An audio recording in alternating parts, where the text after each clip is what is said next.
project comprises of 3 buildings. The Otway building, which is the existing building, is in the centre of it, which is an old vicarage. Our brief was really to design 2 new buildings.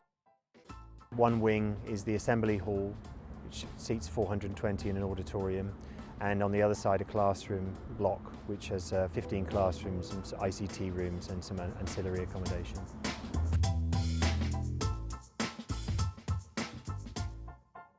From the outset, we were looking to work with Otway and the use of brick. On the one hand, we were looking at the polychrome patterning, but also on the corbelling and the relief detail.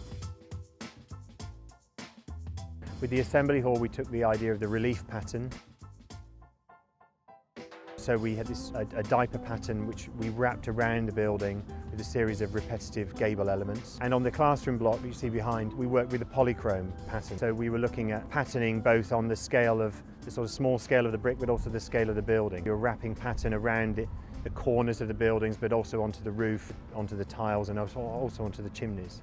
The challenge was to be able to realise all of these ideas about the patterns, and so we drew every single brick on the buildings. In some areas we had to detail every single course. We worked with some CAD models for various interfaces, particularly the corner of the relief pattern, where we had to look at very specific interfaces, and then we had to draw and make particular special bricks. The drawings on this job were excellent as far as a bricklayer goes. You had exact measurements for each pattern. The coloured drawings dictating the different reliefs on the diaper patterning above made it a little bit more simple to build.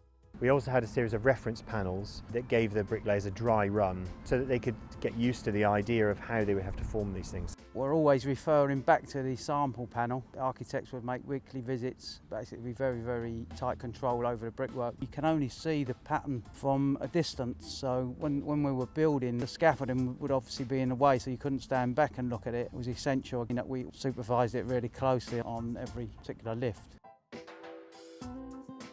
I suppose there was something about this idea of that the buildings were, on the one hand they were new and there was something fresh about them, but on the other hand they also fitted in within their context in a good way. They didn't feel sort of uncomfortable within their surroundings. It is a magnificent structure and something that I was proud to be associated with.